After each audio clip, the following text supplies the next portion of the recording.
Treat worship music as the powerful ministry that it is and offer God your very best in skill and praise.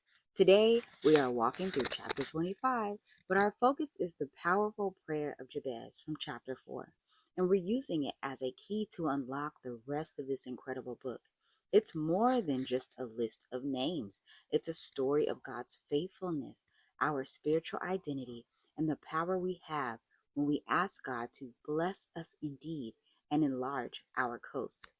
If you would like to share this complete comprehensive study with your community, comment study, and I will send you my full First Chronicles study, Jabez's prayer, transcript link for free. All right? I hope you enjoyed chapter 25. Here is the walkthrough for chapter 25. Week 4, A Heart of Worship and Giving. Chapter 25, The Ministry of Music. This chapter focuses on the 4,000 musicians first mentioned in chapter 23. David, along with the commanders of the army, sets apart the families of Asaph, Heman, and Jeduthun for a unique and powerful ministry, to prophesy with harps, psalteries, and cymbals. This chapter shows the incredible importance David placed on the role of music and worship in the life of the nation. A breakdown of the chapter. 1. The leaders of worship, verses 1-7. David and his leaders specifically separated to the service the sons of Asaph, Heman, and Jeduthun. Notice the language used. Their music is described as prophesying. This elevates their role from mere entertainers to spiritual ministers who declare God's truth through their art. The leaders are listed. Asaph's sons prophesied under his direction. Jeduthun's sons prophesied with the harp, to give thanks and to praise the Lord. Heman's sons, all 14 of them, were under his direction as the king's seer, using horns and trumpets to lift up the horn. In total, there were 288 skilled, trained musicians who were masters of their craft, all under the direction of their fathers for the service of the house of God. 2. An orderly and fair system, verses 8-31. Just as he did with the priests, David has the musicians cast lots to determine their order of service. This created 24 divisions, each with 12 skilled musicians, that would serve in the temple on a rotating schedule. The lot was cast for the small as well as the great, the teacher as well as the scholar.